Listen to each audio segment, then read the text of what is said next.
Assalamualaikum warahmatullahi wabarakatuh. Jumpa lagi dengan saya Bumi ya di channel Belajar IPA Asik. Jadikan IPA lebih mudah dan menarik. Pada video kali ini kita masih belajar partikel penyusun benda dan makhluk hidup, materi IPA kelas 9 semester 2. Ini untuk bagian yang kedua. Tujuan pembelajaran: menjelaskan konfigurasi elektron, menjelaskan cara pembentukan ion, menjelaskan cara mengidentifikasi unsur, menjelaskan sifat fisika dan sifat kimia zat, pembentukan molekul dan ion. Konfigurasi elektron menunjukkan cara elektron tersusun dalam suatu atom. Kita mengingat kembali model atom Bohr. Elektron bergerak mengelilingi inti atom menurut tingkat-tingkat energi tertentu yang disebut sebagai kulit atom. Ini menurut Bohr ya. Tingkat energi dalam suatu atom berturut-turut dilambangkan dengan K untuk kulit atom pertama disebut N sama dengan 1, artinya kulit ke-1. L untuk kulit atom kedua, N sama dengan 2. M untuk kulit atom ketiga, N sama dengan 3, dan seterusnya.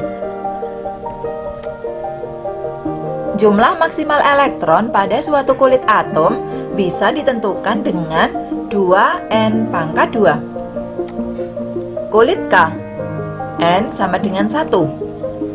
Maka maksimum terisi 2 kali 1 pangkat 2 sama dengan 2. Kita lihat kulit K, di sini hanya paling banyak diisi oleh 2 elektron. Kemudian kulit L dengan N sama dengan 2, maksimum terisi 2 kali 2 pangkat 2. 2 kali 4, 8. Kita lihat kulit L akan terisi maksimal 8 elektron. 1, 2, 3, 4, 5, 6, 7, 8. Kulit M, N sama dengan 3, maksimum terisi 2 kali 3 pangkat 2. 3 pangkat 2, 9 kali 2, 18. Berarti kulit M paling banyak diisi oleh 18 elektron. Kita perhatikan tabel 8.6 susunan elektron atom pada tingkat energi. Atom hidrogen dengan lambang H, nomor atom 1, berarti jumlah elektronnya 1. Karena hanya 1, dia hanya terletak di kulit K. Kemudian langsung ke natrium. Natrium dengan simbol Na, nomor atomnya 11, jumlah elektronnya berarti 11.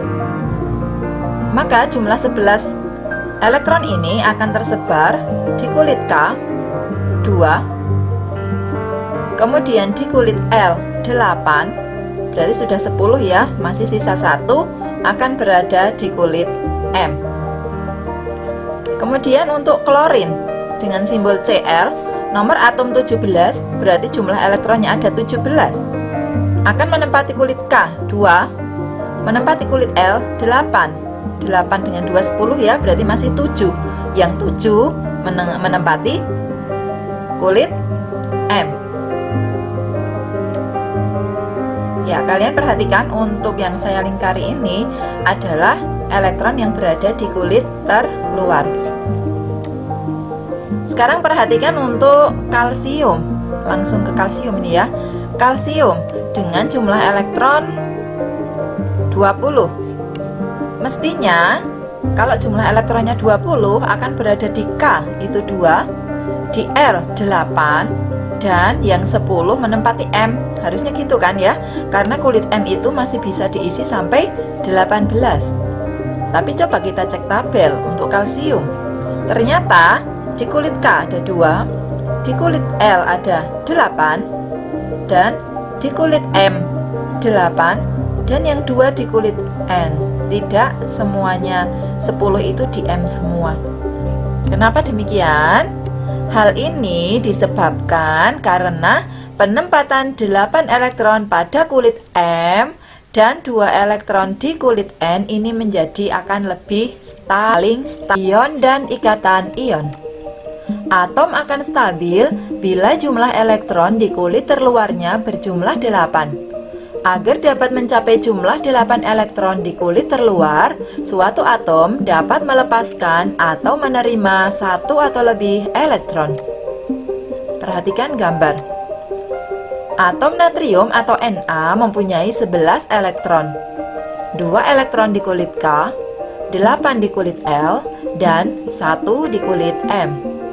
Sedangkan atom klorin dengan simbol Cl mempunyai 17 elektron, sehingga 2 elektron di kulit K, 8 elektron di kulit L, dan 7 elektron di kulit M. Perhatikan untuk natrium ya, di kulit terluarnya adalah 1. Sedangkan klorin kulit terluarnya ada 7. Sehingga natrium akan melepaskan 1 elektronnya sehingga diterima oleh Cl.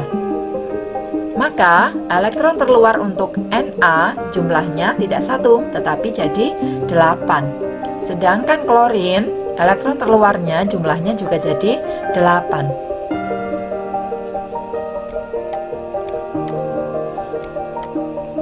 Atom natrium Na melepaskan 1 elektron sehingga akan bermuatan +1. Ini disebut dengan ion Na+. Ion yang bermuatan positif disebut kation.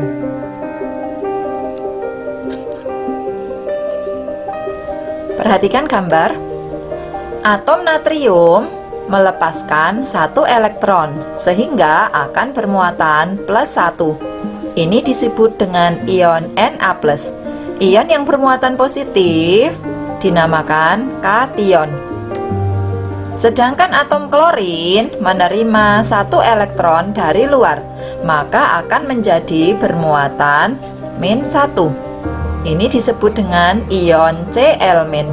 Ion yang bermuatan negatif disebut anion.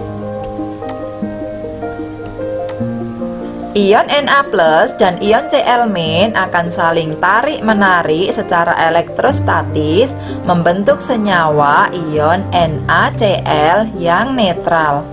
Apa sih NaCl? NaCl adalah garam dapur. Senyawa yang terbentuk dari kation dan anion disebut sebagai senyawa ion. Gaya tarik-menarik antara kation dan anion dalam senyawa tersebut disebut dengan ikatan ion. Ion dalam tubuh manusia. Dalam tubuh kita terdapat banyak ion, antara lain ion kalium, ion kalsium, ion magnesium, ion klorida, ion karbonat, dan ion hidrogen karbonat. Ketika berolahraga, ion-ion dalam tubuh berkurang sehingga tubuhmu terasa lelah. Ion-ion dalam tubuh yang keluar bersama keringat dapat digantikan dari makanan dan minuman yang kita konsumsi. Penggunaan elektron bersama. Pencapaian kestabilan atom-atom suatu unsur yang ada di alam bisa dilakukan dengan cara melepaskan dan menerima elektron seperti terbentuknya NaCl tadi. Tetapi bisa juga menggunakannya secara bersama pasangan elektron. Contohnya pada atom hidrogen atau H yang hanya mempunyai 1 elektron. Hidrogen di alam bukan sebagai atom H, tetapi merupakan molekul H2. Ini perhatikan ya, untuk hidrogen kan hanya memiliki 1 elektron saja. Nah, sehingga mereka menggunakan secara bersama-sama ini biar mereka lebih stabil. Contoh yang lain di sini ada O2 dan juga ada N2. Pembentukan ikatan kimia melalui penggunaan bersama elektron oleh 2 atom dinamakan ikatan kovalen. Identifikasi unsur. Pernahkah kalian melihat kembang api? Biasanya di malam perayaan tahun baru sangat meriah sekali adanya kembang api. Bila kembang api dibakar, senyawa dalam kembang api akan menyerap energi dan menyebabkan elektron-elektron pada atomnya mengalami perpindahan antar kulit atom. Perpindahan elektron dari kulit dengan energi yang lebih tinggi ke kulit atom dengan energi yang lebih rendah akan melepaskan energi. Energi yang dilepaskan tersebut akan terlihat sebagai cahaya. Sifat fisika dan sifat kimia zat. Sifat fisika. Sifat fisika merupakan sifat yang dapat diamati tanpa mengubah ciri-ciri dan komposisi suatu zat. Sifat fisika tidak berhubungan dengan pembentukan zat baru. Yang kedua adalah sifat kimia. Sifat kimia merupakan sifat yang tampak pada suatu zat ketika zat tersebut mengalami perubahan atau reaksi menjadi zat lain. Sifat kimia menunjukkan mekanisme suatu zat berubah atau bereaksi menjadi zat lain. Kita pelajari dulu sifat fisika. Yang pertama adalah kerapatan atau densitas atau disebut juga massa jenis. Kerapatan adalah massa zat dalam satuan volume tertentu. Satuan kerapatan adalah kilogram per meter kubik atau gram per mililiter. Perhatikan gambar ini. 1 kg batu dengan 1 kg kapas jumlahnya sangat berbeda ya. Nah, di sini karena massa jenis besi lebih tinggi daripada massa jenis kapas. Sifat fisika yang kedua adalah kekerasan. Kekerasan merupakan ukuran untuk menentukan keras atau lunaknya suatu zat. Kekerasan diukur dengan skala Mohs menggunakan alat yang disebut sklerometer. Ini gambar sklerometer. Dari sini nanti bisa digunakan untuk menentukan logam-logam apa yang dipilih untuk membuat bahan tertentu.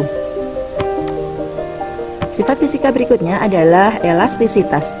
Elastisitas merupakan kemampuan suatu benda untuk mempertahankan diri ketika terkena tarikan atau dorongan dan mampu untuk kembali ke ukuran serta bentuk awal ketika gaya tersebut dihilangkan. Contohnya adalah shock breaker motor kalian. Contoh yang lain di sini ada karet yang dia memiliki elastisitas yang tinggi. Sifat fisika selanjutnya adalah daya hantar. Daya hantar merupakan kemampuan suatu zat untuk menghantarkan panas atau listrik. Berdasarkan sifat ini, benda dapat dibedakan menjadi konduktor, isolator, dan semikonduktor. Perhatikan gambar. Sebuah kabel itu memiliki konduktor berupa kawat tembaga. Dialah yang mengalirkan arus. Sedangkan plastik yang akan membungkus kabel tembaga tersebut berfungsi sebagai isolator. Untuk contoh bahan yang berupa semikonduktor, di sini contohnya adalah prosesor komputer. Sifat fisika selanjutnya adalah kemagnetan. Kemagnetan merupakan kemampuan suatu zat untuk dapat dipengaruhi oleh medan magnet. Untuk kemagnetan ini sudah kita pelajari pada bab 1 ya. Sifat fisika selanjutnya adalah viskositas atau kekentalan. Viskositas adalah ukuran kekentalan fluida atau zat cair dan gas yang menyatakan besar kecilnya gesekan di dalam fluida. Contoh zat dengan viskositas tinggi adalah madu dan oli. Air merupakan contoh zat yang memiliki viskositas rendah. Berikutnya adalah titik didih. Titik didih adalah suhu zat-zat cair. Suhu saat zat cair mulai berubah menjadi uap pada tekanan tertentu. Pengetahuan tentang didih ini sangatlah penting. Misalnya, penggunaan oli sebagai pelumas mesin kendaraan bermotor. Saat mesin kendaraan bermotor bekerja, akan dihasilkan panas yang sangat tinggi. Dan komponen mesin akan bergesekan. Oleh karena itu, harus dipilih bahan yang sesuai, yang titik didihnya tinggi untuk menjadi bahan pembuat oli. Titik beku. Titik beku merupakan suhu pada tekanan tertentu saat zat cair mulai berubah menjadi padat ketika suhu suatu zat diturunkan. Pengetahuan tentang titik beku suatu zat sangatlah penting, misalnya untuk menentukan zat yang digunakan sebagai pendingin mesin kendaraan bermotor. Contohnya propilen glikol untuk pendingin kendaraan. Titik leleh. Titik leleh adalah suhu pada tekanan tertentu saat zat padat mulai berubah menjadi cair. Aluminium memiliki titik leleh yang tinggi, stabilitas yang tinggi terhadap panas, ringan, tidak reaktif, dan tidak mudah berkarat. Oleh karena itu, aluminium dipilih sebagai bahan pembuat alat memasak. Di sini contoh beberapa titik leleh bahan logam dan plastik. Sifat kimia. Yang pertama adalah kestabilan. Kestabilan merupakan kemampuan suatu zat untuk mempertahankan diri dari perubahan lingkungan, seperti udara, panas, cahaya, tekanan, dan kondisi lainnya. Kestabilan juga didefinisikan sebagai mudah tidaknya suatu zat atau bahan rusak. Dicontohkan di sini styrofoam. Styrofoam memiliki stabilitas yang rendah terhadap panas. Artinya, jika terkena panas tinggi, styrofoam akan rusak. Jika styrofoam digunakan sebagai pembungkus makanan, senyawa polistirena yang berbahaya akan tercampur ke dalam makanan. Jadi sebaiknya kita hindari styrofoam sebagai pengemas makanan. Kereaktifan. Reaktivitas merupakan ukuran yang menunjukkan mudah tidaknya suatu zat bereaksi dengan zat lain. Contoh, karbid dimasukkan dalam air, karbid akan langsung bereaksi dengan air, menghasilkan panas dan gas asetilena. Gas asetilena ini mudah terbakar dan dimanfaatkan dalam proses pengelasan logam. Korosivitas. Korosivitas adalah kemampuan mengikis kotoran, jaringan tumbuhan, jaringan hewan, jaringan manusia, bahkan mampu mengikis logam dan membuat logam cepat berkarat. Contoh zat dengan korosivitas tinggi adalah asam klorida atau HCl pada cairan pembersih lantai. Contoh yang lain adalah asam sulfat H2SO4 sebagai cairan elektrolit pada aki. Demikian tadi pembahasan kita pada bab 3 tentang partikel materi penyusun benda dan makhluk hidup. Selamat belajar, sampai jumpa di pertemuan selanjutnya. Wassalamualaikum warahmatullahi wabarakatuh.